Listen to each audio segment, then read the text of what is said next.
ನಾವು ಅವರೆಷ್ಟು ಲೋಕಲ್ಲು ಅಂತ ಹೇಳ್ತಾರೋ ನಾವು ಇನ್ನೂ ಪಕ್ಕಾ ಲೋಕಲ್ಲು. ನಾನು ಇಲ್ಲೇ ಹುಟ್ಟಿರೋದು, ಈ ಟೌನಲ್ಲೇ ಹುಟ್ಟಿರೋದು. ನಮ್ಮ ಅಪ್ಪ, ನಮ್ಮ ತಾತ, ಮುತ್ತಾತ ಎಲ್ಲನೂ ನಾವು ಇಲ್ಲಿರೋರೆಲ್ಲ ಇಲ್ಲೇ ಹುಟ್ಟಿರೋದು, ಇದೇ ತಾಲೂಕಲ್ಲಿ ಇಲ್ಲೇ ಹುಟ್ಟಿ ಬೆಳೆದಿರೋದು. ನಮಗೂ ಈ ತಾಲೂಕು ಬಗ್ಗೆ, ಭವಿಷ್ಯದ ಬಗ್ಗೆ ಆಸೆ ಇರ್ತದೆ. ನಮ್ಮ ಮಕ್ಕಳು ಒಳ್ಳೆ ಪಾರ್ಕ್ ಬೇಕಂತ ಆಸೆ ಇರ್ತದೆ, ನಮ್ಮ ಮಕ್ಕಳು ಆಡೋದಕ್ಕೆ ಒಳ್ಳೆ ಗ್ರೌಂಡ್ ಬೇಕು ಅಂತ ಆಸೆ ಇರ್ತದೆ, ಒಂದು ಇಂಡೋರ್ ಸ್ಟೇಡಿಯಂ ಬೇಕಂತ ಆಸೆ ಇರ್ತದೆ, ಒಳ್ಳೆ ಸ್ಕೂಲ್ ಬೇಕು ಅಂತ ಆಸೆ ಇರ್ತದೆ. ನಮ್ಮ ಪರಿಸ್ಥಿತಿ ಹೆಂಗಿದೆ ಅಂತ ಹೇಳಿದ್ರೆ 2025 ಇವತ್ತು ಈ ತಾಲೂಕಲ್ಲಿ ಒಂದು ಇಂಜಿನಿಯರಿಂಗ್ ಕಾಲೇಜ್ ಇಲ್ಲ, ಇವತ್ತು ಈ ತಾಲೂಕಲ್ಲಿ ಒಂದು ಡಿಪ್ಲೊಮಾ ಕಾಲೇಜ್ ಇಲ್ಲ, ಇವತ್ತು ಈ ತಾಲೂಕಲ್ಲಿ ಒಂದು ಲಾ ಕಾಲೇಜ್ ಇಲ್ಲ, ಇವತ್ತು ಒಂದು ಒಳ್ಳೆ ICU ಇರ್ತಕ್ಕಂಥ ಒಳ್ಳೆ ಫುಲ್ ಫ್ಲೆಜ್ ಫೆಸಿಲಿಟಿ ಇರ್ತಕ್ಕಂಥ ಹಾಸ್ಪಿಟ್ಲ್ ಇಲ್ಲ. ನಮ್ಮ ಮಕ್ಕಳಿಗೆ ಭವಿಷ್ಯಕ್ಕೆ ಇದೆಲ್ಲ ಬೇಕು ಅನ್ನೋ ಆಸೆ ನಮಗಿದೆ. ಪಕ್ಷ ರಾಜಕಾರಣ ಅದು ಯಾರು ಬೇಕೋ ಮಾಡ್ಬೋದು. ಆಮೇಲೆ ರಿಯಲ್ ಎಸ್ಟೇಟ್ ಅವರೇ ಬಂದು ರಾಜಕಾರಣ ಅಂದರೆ ಉಳಿದವ್ರಿಗೆಲ್ಲ ಲಕ್ಷ್ಮೀ ತಂದು ಅವ್ರ ಮನೇಲಿ ದುಡ್ಡು ಇಟ್ಬಿಟ್ಟು ಹೋಗ್ತಾರಾ ಅಲ್ವಾ? ಹಂಗೆ ರಿಯಲ್ ಎಸ್ಟೇಟ್ ಅವರು ಇನ್ನೊಂದೇನಿಲ್ಲ. ನಮ್ಮ ತಾಲೂಕಿಗೆ ಭವಿಷ್ಯ ಬೇಕು. ಆ ಭವಿಷ್ಯದ ಹೋರಾಟದಲ್ಲಿ ನಾವು ಯಾರು ಮುಂದೆ ಬರ್ತಾರೋ, ನಮ್ಮ ಅವಶ್ಯಕತೆ ಯಾರಿಗಿದೆಯೋ ಅವ್ರ ಜೊತೆ ನಾವಿರ್ತೀವಿ. ನಾನು ಕಾಂಗ್ರೆಸ್ಸಲ್ಲಿಲ್ಲ. ಕಳೆದ ಒಂದು ವಾರದಿಂದಗಡೆ ನಾನು ಶಾಸಕರಿಗೆ ಮತ್ತು ಅವ್ರಿಗೆಲ್ಲರಿಗೂ ನನ್ನ ಕಾಂಗ್ರೆಸ್ನ ಪ್ರಾಥಮಿಕ ಸದಸ್ಯತ್ವ ತ್ಯಜಿಸಿದ್ದೀನಿ ಅಂತ ನಾನು ಕಳಿಸಿದ್ದೀನಿ. ಅದಾದಮೇಲೆ ಅವ್ರು ಯಾರೂ ಅದಕ್ಕೆ ರೆಸ್ಪಾಂಡ್ ಮಾಡಲಿಲ್ಲ, ಅವರು ಫೋನು ಮಾಡಲಿಲ್ಲ. ನಮ್ಮ ಅವಶ್ಯಕತೆ ಇಲ್ಲ ಅಂತ ಅವ್ರು ಪದೇ ಪದೇ ಹೇಳಿದ್ದಾರೆ. ಅದನ್ನು ಮತ್ತೆ ಡಿಗ್ ಮಾಡೋದ್ರಲ್ಲಿ ಅರ್ಥ ಇದೆ. 2.5 ವರ್ಷದಲ್ಲಿ ನೋಡಿ, ಪುರಸಭೆ ಇಲ್ಲ, ಪುರಸಭೆ ನಮ್ದಿಲ್ಲ ಅಂತ ಹೇಳ್ತಿದ್ರು, ಪುರಸಭೆ ಕಾಂಗ್ರೆಸ್ ಬಂತು. ಪುರಸಭೆ ಬಂದಿದ್ದಾದಮೇಲೆ ಸರ್ಕಾರ ಇಲ್ಲ ಅಂತ ಹೇಳಿದ್ರು, ಸರ್ಕಾರ ಬಂತು. ಇವತ್ತು ನೀವು, ನಾನು ತುಂಬ ಓಪನ್ ಆಗಿ ಹೇಳ್ತೀನಿ, ನಾಳೆ ನನ್ನ ಬಗ್ಗೆ ಕ್ರಿಟಿಸೈಸ್ ಮಾಡ್ಬೋದು, ಕ್ರಿಟಿಕ್ಸ್ ಮಾಡ್ಬೋದು. ನೀವು ಆ ಇಂಡಸ್ಟ್ರಿಯಲ್ ಏರಿಯಾಯಿಂದ ಚೊಕ್ಕಂಡಳ್ಳಿವರೆಗೂ ನಿಮ್ಮ ಒಂದು ಸಿಂಗಲ್ ಲೈಟ್ ನೀವೆಲ್ಲಾದರೂ ತೋರಿಸಿ, ಒಂದು ಸಿಂಗಲ್ ಲೈಟ್ ಎಲ್ಲಾದರೂ ಇದ್ದರೆ ನಮ್ಮ ಅಭಿವೃದ್ಧಿ ಬಗ್ಗೆ ಮಾತಾಡೋಣ. ಒಂದು ಸಿಂಗಲ್ ಪಾರ್ಕ್ ಎಲ್ಲಾದರೂ ಇದ್ದರೆ ತೋರಿಸಿ, ಅಭಿವೃದ್ಧಿ ಬಗ್ಗೆ ಮಾತಾಡೋಣ. ಎಲ್ಲಾದರೂ ಒಂದು ಟಾಯ್ಲೆಟ್ ಇದೆ ತೋರಿಸಿ, ಬಸ್ ಸ್ಟ್ಯಾಂಡಲ್ಲಿ ಅಥವಾ ಇನ್ನೆಲ್ಲಾದರೂ ಒಂದು ಆಗ್ಬೋದು ಮುಂದಕ್ಕೆ. ಬಟ್ ಅದುವರೆಗೂ ನಮ್ಮ ಗ್ರಾಮೀಣ ಹೆಣ್ಮಕ್ಳು ಎಲ್ಲೆಲ್ಲಿಂದ ಬರ್ತಾರೆ, ಒಂದು ಟಾಯ್ಲೆಟ್ ಇಲ್ಲ. ಹಾಸ್ಪಿಟ್ಲಲ್ಲಿ ಹೋದರೆ ಇವತ್ತು ಹಾಸ್ಪಿಟ್ಲ್ ಪರಿಸ್ಥಿತಿ ನೀವು ಹೋಗಿ ನಮ್ಮಂದೇ ಕ್ಯಾಮ್ರಾ ಇಡೋದಕ್ಕಿಂತ ಹಾಸ್ಪಿಟ್ಲ್ ತೋರಿಸ್ಕೊಂಬನ್ನಿ.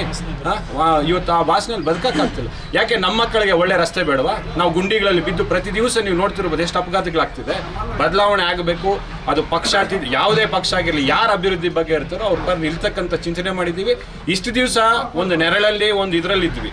ನಾವು ಮುಂದೆ ಮಾಡ್ತಕ್ಕಂಥ ರಾಜಕಾರಣ ಮತ್ತು ಅಭಿವೃದ್ಧಿಯತ್ತ ಹೋಗ್ತಕ್ಕಂಥ ಪ್ರತಿಯೊಂದು ಮನೆಯಲ್ಲೂ ಸಹ ಯುವಕರಿದ್ದಾರೆ, ಓದಿರ್ತಕ್ಕಂಥವ್ರು ಇದ್ದಾರೆ, ವಿದ್ಯಾವಂತರಿದ್ದಾರೆ, ಸಮಾಜದ ಬಗ್ಗೆ ಕಾಳಜಿಗಿರ್ತಕ್ಕಂಥವ್ರು ಎಲ್ಲ ಒಟ್ಟಿಗೆ ಸೇರುವಂಥ ಒಂದು ಪ್ರಾರಂಭಿಕ ಹಂತದಲ್ಲಿ ನಾವೆಲ್ಲ ಇದ್ದೀವಿ. ಮಾಡ್ಬೋದು, ಅಭಿವೃದ್ಧಿ ಮಾಡ್ಬೋದು ಹಂಗಂತ ಹೇಳಿಬಿಟ್ಟು ಮನುಷ್ಯನಿಗೆ ತಾಳ್ಮೆ ಬೇಕು. ಎಷ್ಟು ವರ್ಷ ಅಲ್ಲಿ ಮನುಷ್ಯನ ಲೈಫ್ ಸ್ಪ್ಯಾನ್ ಬಂದುಬಿಟ್ಟು 60-70 ವರ್ಷ ಇವತ್ತು ಇಳಿದೋಗಿದೆ, 100 ವರ್ಷ ಇಲ್ಲ.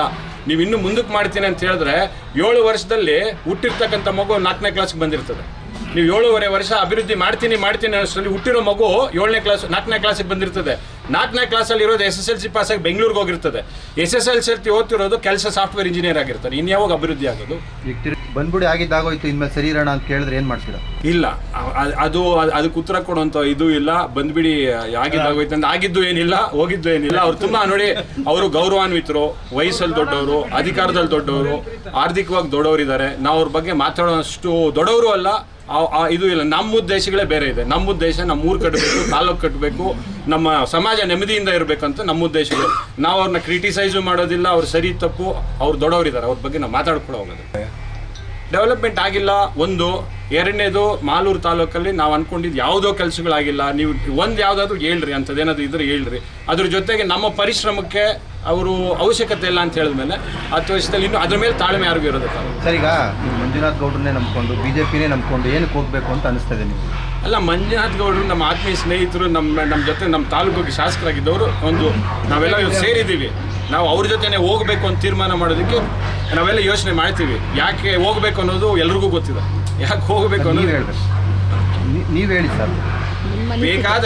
ಬೇಕಾದಷ್ಟಿದೆ. ಇಷ್ಟೊತ್ತು ನಮ್ಮ ಅಮೀರ್ ಅವರು ಹೇಳಿದ್ರು ನೋಡಿ, ರಂಗಮಂದಿರ ಆಯ್ತಾ ಇಲ್ಲ ನಾನು ಅದೇ ಈಗ ಹೇಳ್ತಿದ್ದೆ. ನಾನು ರಂಗಮಂದಿರ ಆಗ ನಾವೆಲ್ಲ ಜೊತೆಲಿದ್ದಾಗ ಮಾಡೋದಕ್ಕೆ 78 ಲಕ್ಷ 80 ಲಕ್ಷ ರೂಪಾಯಿ ಆಯಿತು. ರಂಗಮಂದಿರ ರಿನೋವೇಷನ್ಗೆ 2.25 ಕೋಟಿ. ಅರ್ಥ ಆಯ್ತಾ? ಪಾರ್ಕ್ ಬೇಕಿತ್ತು. ಮಾಲೂರಲ್ಲಿ ಮಕ್ಕಳು ಒಂದು ಜಾರ ಬಂಡಿ ನೋಡಿರಲಿಲ್ಲ. ಮಾಲೂರಲ್ಲಿ ಮಕ್ಕಳು ಒಂದು ಉದ್ಯಾನವನ ನೋಡಿರಲಿಲ್ಲ. ಅಲ್ಲೊಂದು ಉದ್ಯಾನ ಆಯಿತು. ಇವತ್ತು ಇದೆ, ಆಡ್ತಾ ಇದೆ. ಸ್ಟೇಡಿಯಮ್ಮು ಯಾರೋ ಕಟ್ಬಿಟ್ರು. ಯಾರೋ ಕಟ್ಟಿದ್ರೆ ನಾವು ಕಟ್ಬೋದಲ್ಲ. ಅವ್ರು ಯಾರೋ ಕಟ್ಬಿಟ್ರು ಅಂತ ಹೇಳಿದ್ರೆ ನೀವು ಕಟ್ಸ್ಬೋದಲ್ಲ ಯಾರೋ ಕೈಯಲ್ಲಿ. ಇವತ್ತು ಸ್ಟೇಡಿಯಂ ಇದೆ. ಸ್ಟೇಡಿಯಮಲ್ಲಿ ಪ್ರತಿ ದಿವಸ 1000 ಜನ ವಾಕ್ ಮಾಡಿ ಆರೋಗ್ಯ ಉಳಿಸ್ಕೊತಿದ್ದಾರೆ. ನಾನು ಅಭಿವೃದ್ಧಿ ಕೆಲಸಗಳು ಹೇಳೋದು. ಶಾಲೆಗಳು, ಶಾದಿಮಾಲ್ ಆಯಿತು, ಶಾಲೆಗಳು ಗುರುಭವನಕ್ಕೆ ಇದು ಮಾಡಿದ್ರು.